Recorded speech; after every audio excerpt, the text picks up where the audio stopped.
I'm exposing myself. You know, before I decided to make this video, I felt like a lot of the time on this channel, I have been talking about everybody else and what they've done to me and all of this and that. And I no longer wish to lead myself or this channel in this way, the way I have been. I felt like accountability is an issue that a lot of the people on social media have an issue with. A lot of people, even around us in our own personal lives, have an issue with. See, me, I want to grow. I am growing. And in order to do so, in order to be a better person, which is what I am working on and working towards every single day, is you have to look in the mirror. You got to be honest with yourself about the things you try to hide, about the things you think nobody knows, things like that. I'm going to start with addiction. My addiction. My addiction today, I am 9 months clean and sober from speed, from snow, and all the harder things I used to do. The pills, all that. I'd gotten sober many times before. And they lasted about, 2 to 3 years, maybe a year here, and I would fall back. 9 months in, and this time I know it's different because I actually am taking the time to self-reflect on my behavior, not just everybody else's, my behavior.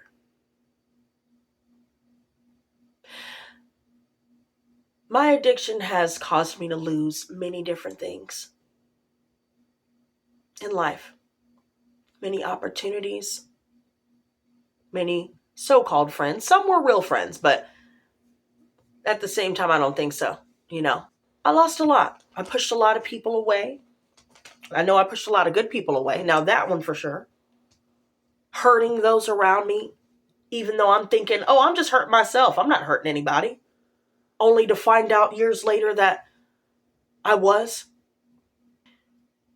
And I've been thinking about all the things that I've said to hurt other people and all the things that I've done to hurt other people. Whether it was because I felt hurt or whether it was unintentional or due to the addiction itself. And I realized what I saw was ugly. I became this angry, bitter, resentful person because I wasn't working on the deep-rooted issues and traumas because I didn't really know where to look at the time or where to start. I was blitzed most of the time, but I was only prolonging the inevitable, which is to face myself. All the things that I talk about on this channel about how other people have, cheated or done these things or done that. I've never been, shy to say that I'm not innocent either. There were things that I had done in retaliation or things that I had done, active in my addiction that I am not proud of. I've lied. I've stolen. I have torn people down and cut them down to size with my words because the courage behind, being in that state of mind fueled the anger within me that I knew I wasn't properly dealing with. The pain in me, I knew I wasn't properly dealing with. And I felt justified. Oh, this person said this and did this to me. It should be okay. It's not okay. The things I said and did to hurt people back or to hurt people, period, I am not okay with it. And it took me really being honest with myself about the things that I've said and done, the lies I've told, the things I've stolen, the things that, At first I didn't want anybody to know. There have been times where, let's say I got cheated on, or, somebody was actively saying something to hurt me, right? Maybe they called me out of my name, or maybe they're talking shit about what it is that I do, or trying to cut me down. And when I would come back, I would say the most vicious thing I could think of. Even though it was rooted in truth, the words I used to convey that truth in that moment was ugly. And I admit that. See, a lot of people are afraid to talk about their addiction. And, I just remember feeling so much shame and guilt, and, people talking down about how they thought I would never quit. What I found out was, after I started taking the time to really look at myself, I realized these things that I've said and done to people in the past, I don't want to be that. I don't want to be that way anymore. Not that I ever wanted to be that way, period. But I saw who I was becoming over time. I saw who I was turning into over time. And I was embarrassed of my own self. I was ashamed of my own self. Until finally I was like, everything I've lost, the person I was becoming doing these things, it's not worth it. All the friends that I've lost, I've lost too many, still losing them to the same demon, the same bouts of addiction that I myself went through. And I felt even worse. All these people didn't make it out alive. And here you are knowing that and still using. And it made me feel worse. I'm like, oh my God, and then I was not around the best group of people either. And so, of course, some of the behaviors and things they were saying were adding to the problem. And me sticking around and putting up with it was adding to the problem. It was just a horrible mess that I knew I had created for myself. I remember how it all started too. I was 16 years old. And this is actually what led me to realize I had ADHD. When I was 16, I was in a bad crowd. I had ran away from home. And I'm young, impressionable, I'm having a good time. Everybody else was doing this thing, the speed at the time. And, we were partying, and, I didn't have a place to stay. And, hell, it was free reign for me. So I was like, whatever, I guess I'll try it. When I tell you the first time I tried that drug, it was like I had answers to questions I didn't even have yet. That's how it felt. I had answers to questions I didn't even have. Everything made sense. I felt normal. And come to find out, people with ADHD do have that reaction with that particular vice. But I realized, although it may be helpful in some aspects in my mind, because it's not really helping you, it's poison. I was very young and impressionable and tried this drug, and all I knew it made me feel normal. It almost felt like the colors that I walked outside, and it was like colors had more contrast. The sky looked more defined. It almost looked like, before I did it, it was just regular boob tube TV. After I did it, it was 4K. That's how it looked to me and felt. I felt kind of like, oh, okay, wow. I also like the fact that, it kept you up, and all, you could have fun and talk and all that stuff.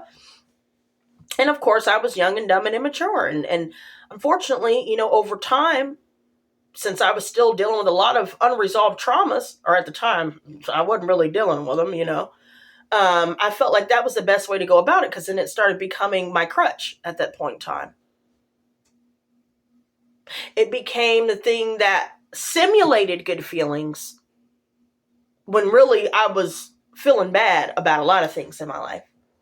Still dealing with a lot of traumas and pain in my life.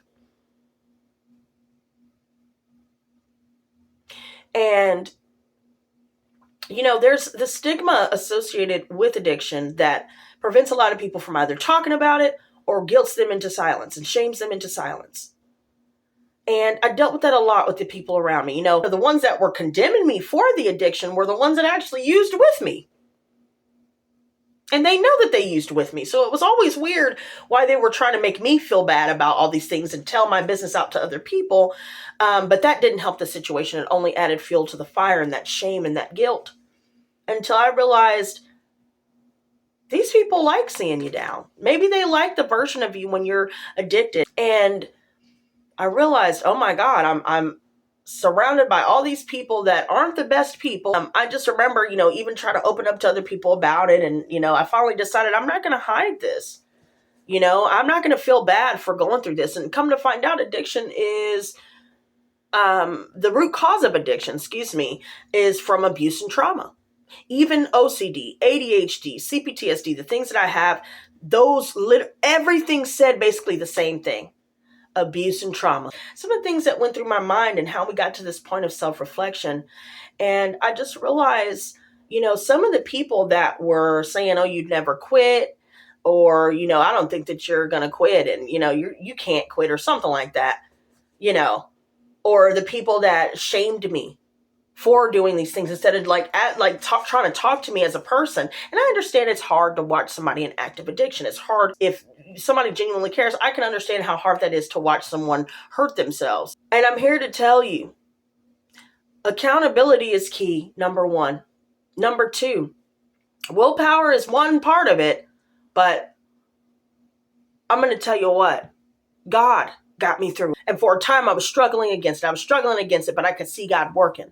I knew that what I was doing was wrong. I knew that I wasn't happy about it. And here's another thing, so many people look down on addicts, like there's something wrong with us, or like, they chose to do it. You're right. We did choose to do it. But then there's an underlying reason for it. Now, for some people, it could just be they had a great life. There was really no reason for them to do it. But then the power of that drug, that's what kept them there. For most people, it's trauma and abuse. Loneliness, guilt, shame, regrets, whatever the case may be. And they're just trying to feel better. They're trying to regulate. Now, I understand, the anger towards people that just don't want to change. But then again, you're not going to quit unless you're ready to quit, number one. Number two is accountability. Number three, consistency and hard work. For support. Support is very helpful. Not people that are beating you down and making you feel worse for the things that you've done, but people that actively try the first time around. They really do try.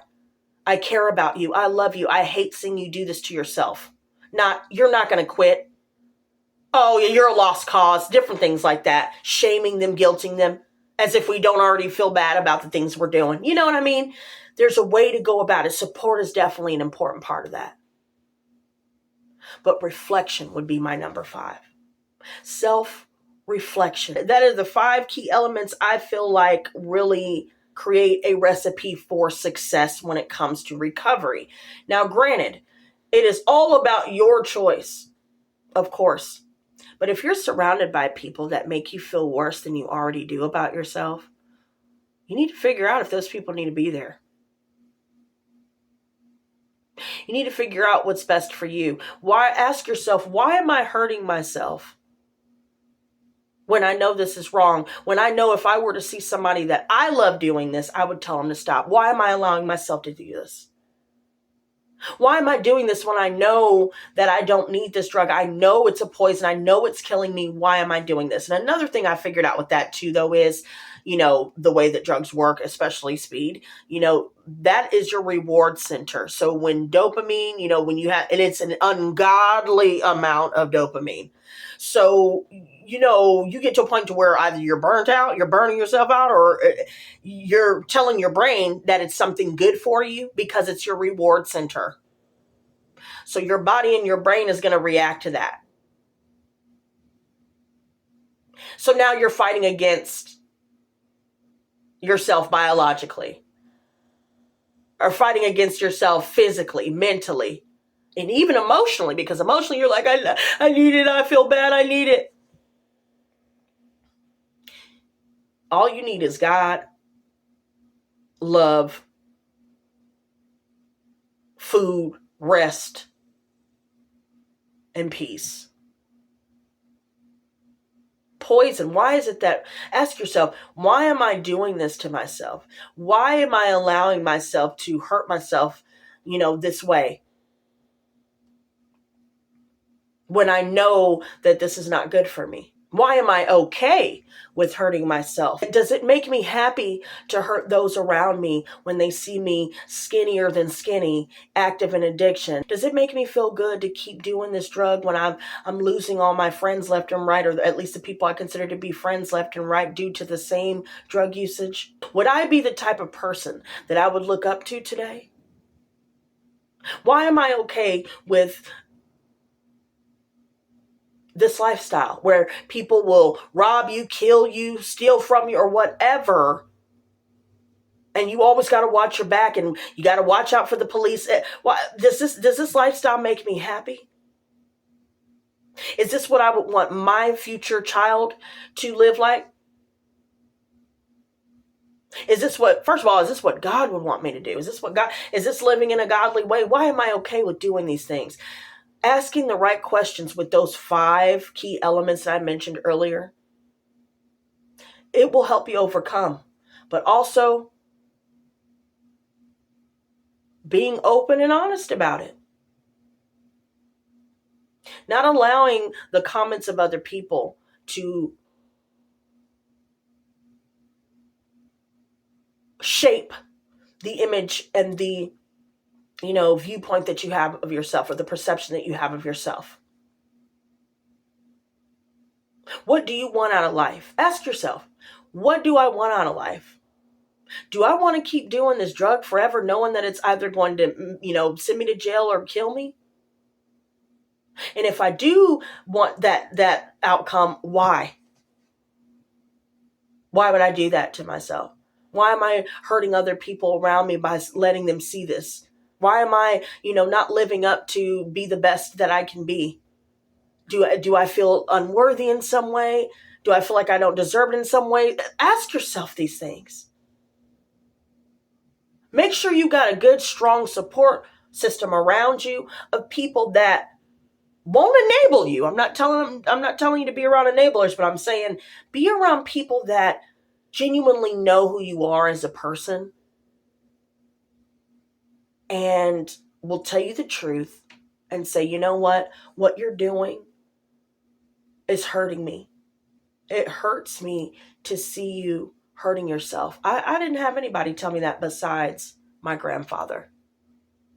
And that stuck with me. When I heard that man say that, even though it took me a while to get there, those words rang in my head the entire time, and it helped. And then it also exposed the people that didn't say that. They didn't care enough to say it. But one person did.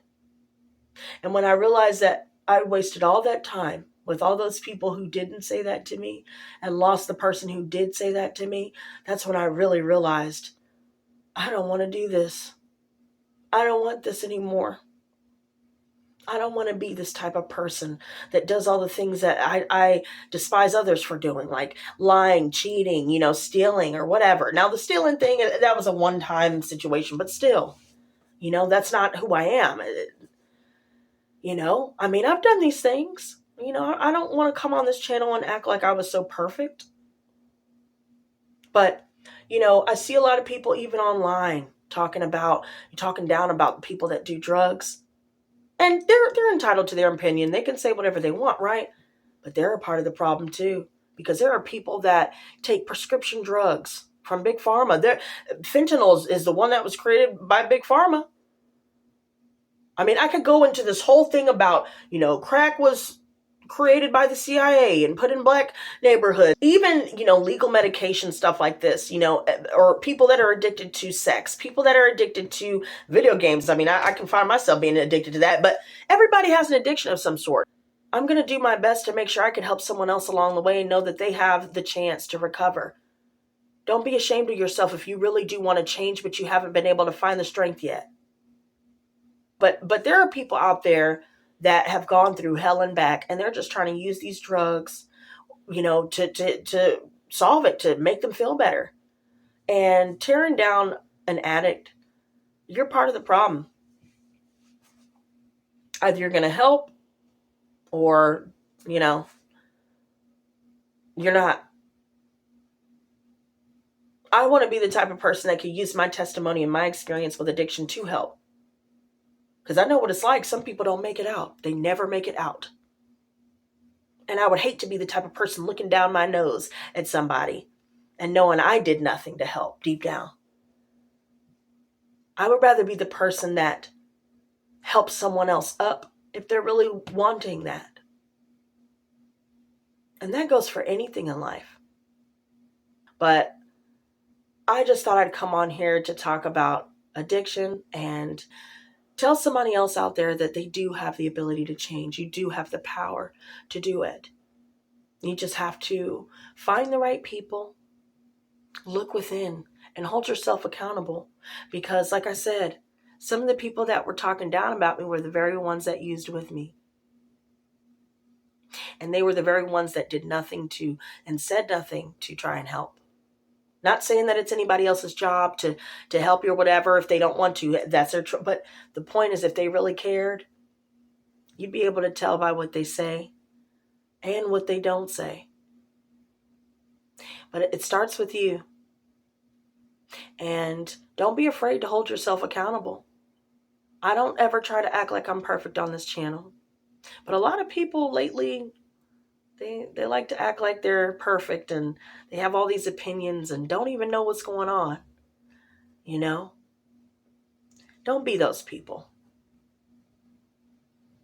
Be the type of person that you wish to see in the world, the type of person that you aspire to be. And if you're actively going through addiction yourself, just know there's a way out, but you have to make the way out. And start with, if you are a believer, whether that's Hinduism or whatever it is that you believe in, if you have a higher power, you better start asking, because asking ye shall receive, and it works every time, I'm telling you. And I know I couldn't have done it by myself. So start there and start with the self, and make sure you have the right people around you. Because I noticed another thing, being around the wrong people would trigger me to want to use as well. Being around people that shamed and guilted me made me want to use as well.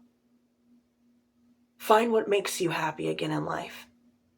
Find the you that you were before you used, and use me as a testament to the fact that you can get through this. You just have to start. And the time is now.